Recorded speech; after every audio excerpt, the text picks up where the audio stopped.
എല്ലാ കൂട്ടുകാർക്കും പുതിയൊരു വീഡിയോയിലേക്ക് സ്വാഗതം. നല്ലൊരു ഉഗ്രൻ മീൻകറിയുടെ എഫക്റ്റിൽ ചെമ്മീനും മാങ്ങയും കൂടി അതിൻ്റെ അരപ്പൊക്കെ വഴറ്റിയെടുത്തിട്ട് ഉണ്ടാക്കിയെടുത്തത് ഇങ്ങനെ ഇരിക്കും. അപ്പോൾ ഈ റെസിപ്പിയുടെ വീഡിയോയിലേക്ക് നമുക്ക് പെട്ടെന്ന് തന്നെ പോയിട്ട് വരാം. അപ്പോൾ വീഡിയോ ഇഷ്ടമായാൽ ഇതുവരെ സബ്സ്ക്രൈബ് ചെയ്യാതെ ആരെങ്കിലും കാണുന്നുണ്ടെങ്കിൽ അതൊന്നും മറക്കാതെ ചെയ്തേക്കണേ. ഞാനിപ്പോൾ 1 കപ്പ് അളവിൽ തേങ്ങ ചിരവിയതെടുത്തിട്ടുണ്ട്. ഇതിനങ്ങനെ പ്രത്യേകിച്ച് വലിയ അളവുകളൊന്നും നോക്കണ്ട. ചെമ്മീൻ എത്രയാണോ അത്രയും എടുക്കാം.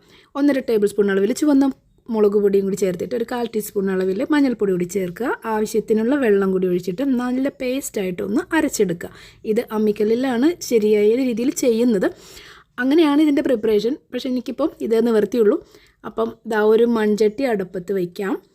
ചട്ടി ചൂടാകുമ്പോൾ അതിലേക്ക് 1-2 ടേബിൾ സ്പൂൺ അളവിൽ വെളിച്ചെണ്ണ തന്നെ ഒഴിച്ചു കൊടുക്കാം. അതിലേക്ക് 1 ടീസ്പൂൺ അളവിൽ ഉലുവ കൂടി ചേർത്തിട്ട് ചുവന്നുള്ളി അരിഞ്ഞത് 1 കൈപ്പിടി അളവിൽ ചേർത്ത് കൊടുക്കുക. ഇതിന് ഞാൻ നേരത്തെ പറഞ്ഞല്ലോ, അങ്ങനെ അളവൊന്നും കാര്യങ്ങളൊന്നുമില്ല. നമ്മൾ കേക്കൊന്നുമല്ലല്ലോ ഉണ്ടാക്കുന്നത്. ഇത് പഴയ ഒരു മെത്തേഡാണ്. കൊച്ചിയിലെ ഒരു സ്പെഷ്യൽ ചെമ്മീൻ കറിയാണ്.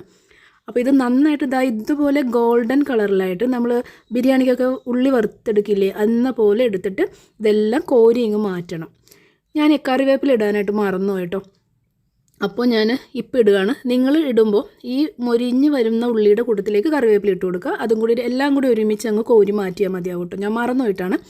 അപ്പോൾ ഇതുകൂടി ഞാൻ ഈ ഉള്ളിയുടെ കൂട്ടത്തിലേക്ക് ചേർത്ത് വയ്ക്കുകയാണ്. എന്നിട്ട് ഇതങ്ങ് മാറ്റി വയ്ക്കാം. ഇനി ഇതിലേക്ക് ഒരു ചെറിയ കഷ്ണം ഇഞ്ചി നൈസായിട്ട് അരിഞ്ഞിട്ട് അത് ഇട്ട് കൊടുത്തിട്ട് ഒന്ന് വഴറ്റിയെടുക്കുക. ഇതൊക്കെ ഇനി വഴറ്റിയെടുക്കാനുള്ളതാണ്. മറ്റേത് നമുക്ക് വറുത്തെടുക്കാനുണ്ടായതുകൊണ്ടാണ് ആദ്യം തന്നെ ചെയ്ത് മാറ്റി വെച്ചത്. ഇതിലേക്ക് പച്ചമുളക് 2-3 എണ്ണം എടുത്തിട്ട് കീറിയിടുക. കുറച്ച് കറിവേപ്പിലേക്ക് ഇട്ട് കൊടുത്തിട്ട് ഒന്ന് വഴറ്റി ഇങ്ങെടുക്കുക. ഒരു പച്ചമുളകിൻ്റെ ആ ഒരു ക്രിസ്പിനെസ് ഒന്ന് മാറ്റിയെടുത്താൽ മതി. ആ ഒരു രീതിയിലൊന്ന് ചൂടാക്കി ഇങ്ങനെ വഴണ്ട് വരുമ്പോഴേക്കും നമ്മൾ അരച്ചൊക്കെ വെച്ചിട്ടുണ്ടല്ലോ, നേരത്തെ അരപ്പ് തയ്യാറാക്കി നേരത്തെ വയ്ക്കാം. എന്നിട്ട് ഇതിങ്ങിട്ട് കൊടുക്കുക ഈ എണ്ണയിലേക്ക്. ഇതിപ്പോൾ ശരിക്കും കല്ലിൽ അരച്ചതാണെന്നുണ്ടെങ്കിൽ ഇത്രയും വാട്ടർ കണ്ടൻറ്റ് ഉണ്ടാവില്ല. നല്ല ഫൈനായിട്ട് അരഞ്ഞിട്ടും ഉണ്ടാവും, ഭയങ്കര ടേസ്റ്റും ആയിരിക്കും. അപ്പോഴാണ് ഈ എണ്ണയിൽ ഇതിങ്ങനെ വഴറ്റി ഇങ്ങനെ എടുക്കണം. മീഡിയം ഫ്ലെയിം വയ്ക്കുക, ഹൈ ഫ്ലെയിം വയ്ക്കരുത്. അന്നേരം കുറച്ച് 2-3 മിനിറ്റ് കഴിയുമ്പോഴേക്കും എണ്ണയൊക്കെ ഇങ്ങനെ തെളിഞ്ഞ് അരപ്പൊക്കെ ഇങ്ങനെ വഴണ്ടിങ്ങനെ വരും. കുറഞ്ഞൊന്ന് ക്വാണ്ടിറ്റിയൊക്കെ ഇങ്ങനെ ചുരുങ്ങി. അപ്പം ഇതിപ്പോൾ വാട്ടർ കണ്ടൻറ്റ് കൂടുതലാണ് മിക്സിയിൽ അരച്ചതുകൊണ്ട് തന്നെ. അപ്പം ഞാനിപ്പോൾ ഇതിങ്ങനെ ഒന്ന് തിളപ്പിക്കണ പോലെ ഇങ്ങനെ ഇട്ടേക്കാണ്. എന്നിട്ട് ഇത് അരപ്പ് ഇതുപോലെ ഇങ്ങനെ ടൈറ്റായിട്ട് വരും. എണ്ണയിൽ ഇങ്ങനെ വഴണ്ടിയിട്ട് എണ്ണ തെളിഞ്ഞ് വരുന്ന ഒരു രീതിയിലേക്ക് വരണം. പക്ഷേ മിക്സിയിലായതുകൊണ്ട് അങ്ങനെ വരാൻ നിവർത്തിയില്ല. പക്ഷേ ടേസ്റ്റ് അപാരമായിരിക്കും കേട്ടോ. ഒരു പ്രത്യേക ടേസ്റ്റാണ് ഈ കറിക്ക്. ചെമ്മീൻ ഇങ്ങനെ വയ്ക്കണം കേട്ടോ. മീൻ ഇങ്ങനെ വയ്ക്കാറില്ല കൊച്ചിയിൽ. ചെമ്മീൻ ഇങ്ങനെ വയ്ക്കും. അതൊരു സ്പെഷ്യൽ ടേസ്റ്റ് ആയിരിക്കും കേട്ടോ.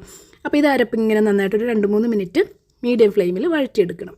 അരപ്പിൻ്റെ ആ ഒരു പച്ച തേങ്ങയുടെ ടേസ്റ്റ് അങ്ങ് മാറി, മുളകിൻ്റെ കുത്തലൊക്കെ മാറി ഒരു വേറൊരു ഭയങ്കര ടേസ്റ്റായിട്ടുള്ളൊരു ഗ്രേവി ആയിട്ട് വരും ഇത്. ഈ ഒരു അളവിലേക്ക് ഇങ്ങനെ ആക്കിയെടുക്കുക. ഞാൻ ചെമ്മീൻ ക്ലീൻ ചെയ്ത് വെച്ചിട്ടുണ്ട്. അതിനും പ്രത്യേകിച്ച് അളവൊന്നുമില്ല. തേങ്ങ എത്ര എടുത്തോ അത്രയൊക്കെ തന്നെ ചെമ്മീൻ ഇട്ട് കൊടുത്താൽ മതി. ചെമ്മീൻ പിന്നെ എത്ര ഇട്ടാലും രുചി കൂടേ ഉള്ളൂ.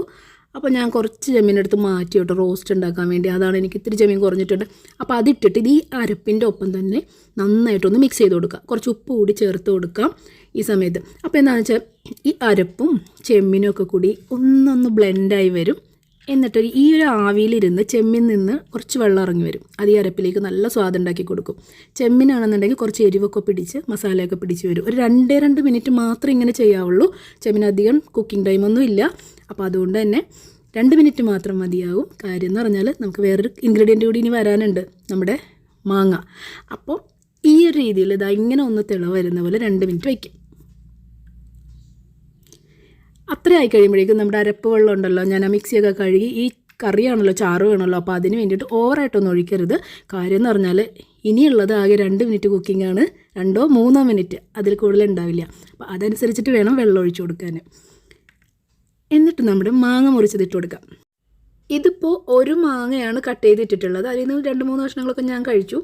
ഈ ചെമ്മീൻ കറിയുടെ പുളി നമ്മൾ എങ്ങനെയാണ് മെഷർ ചെയ്യുന്നതെന്ന് പറഞ്ഞാൽ, നമ്മൾ സാധാരണ മീൻ കറി ഉണ്ടാക്കുമ്പോൾ ഇടുന്നൊരു പുളിയുടെ അളവുണ്ടല്ലോ, എത്രയാണ് നമ്മൾ ഓരോരുത്തർക്കും വ്യത്യസ്തം ഉണ്ടാവും ആ ഒരു പുളിയുടെ അളവിൽ. ആ ഇടുന്ന പുളിയുടെ കറക്റ്റ് പകുതി അളവിൽ ചെമ്മീൻ കറിക്ക് ഇടുക. അപ്പോഴാണ് ചെമ്മീൻ കറിക്ക് നല്ല സ്വാദ് ഉണ്ടാവുക. ഇനി ഒരു മൂടി വെച്ച് അടച്ചിട്ട് മീഡിയം ഫ്ലെയിമിൽ 2-3 മിനിറ്റ് കുക്ക് ചെയ്യുക. ഇപ്പോൾ 1 മിനിറ്റ് ആയിട്ടുണ്ട് കേട്ടോ. തിള വന്നു തുടങ്ങി. ഇനിയിപ്പം ഇതിൻ്റെ അളവ് എങ്ങനെ അറിയാമെന്ന് വെച്ചാൽ, ഈ ഇട്ട മാങ്ങയുടെ വേവാണ് ഇതിൻ്റെ കണക്ക്. മാങ്ങ വെന്തോ അപ്പോഴേക്കും തീ ഓഫ് ചെയ്യാം. അതാണ് ഞാൻ നേരത്തെ പറഞ്ഞത്, ഓവറായിട്ട് വെള്ളമൊന്നും ഒഴിക്കരുതെന്ന്. കറി നല്ല കുറുകനെയുള്ള ഒരു ടെക്സ്ചറിലായിരിക്കണം കിട്ടുക. ഇപ്പോൾ ഈ മാങ്ങ ഏകദേശം ഒരു പകുതിയോളം വെന്തിട്ടുണ്ട്. ഒന്നിടയ്ക്കൊന്ന് നോക്കിയാൽ മതി. ഉപ്പൊക്കെ ആവശ്യത്തിനുണ്ടോ എന്ന് നോക്കിയിട്ട് അതൊക്കെ ചേർത്ത് കൊടുക്കാം. ഭയങ്കര ടേസ്റ്റുള്ളൊരു കറിയാട്ടോ. ഈ സമയത്ത് നമ്മൾ ടേസ്റ്റ് നോക്കുമ്പോൾ ഈ കറിക്ക് ഒരു ആവറേജ് അല്ലെങ്കിൽ ഇത്രയും കൂടി ഉണ്ട് ടേസ്റ്റ് എന്ന് പറയാം.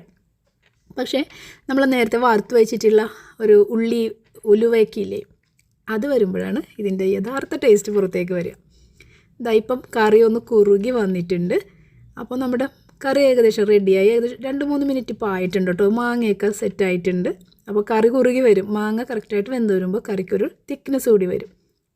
ഇനി നമ്മൾ ആ ഉള്ളി വറുത്തത് അങ്ങോട്ട് ഇട്ട് കൊടുക്കുക. ഉള്ളിയും കറിവേപ്പിലയും ഉലുവ വറുത്തതും കൂടി ആ എണ്ണയുമായിട്ട് അങ്ങ് ഇട്ട് കൊടുക്കണം. ഇത് ചേരുമ്പോൾ ഈ കറിക്കൊരു പ്രത്യേക വാസനയും അതുപോലെ തന്നെ ഭയങ്കര ഒരു ടേസ്റ്റാട്ടോ. ഇനി ഇതെന്താ ചെയ്യാമെന്ന് പറഞ്ഞാൽ തിരക്കൊന്നും പിടിക്കരുത്. ഒരു 10 മിനിറ്റ് മിനിമം എങ്കിലും അടച്ചു മൂടി മാറ്റി വയ്ക്കണം. അല്ലെങ്കിൽ ഒരു അരമണിക്കൂറെങ്കിലും വയ്ക്കാം. അപ്പോൾ ഈ സ്വാദ് ഇങ്ങനെ നന്നായിട്ടൊന്ന് ബ്ലെൻഡായി വരും.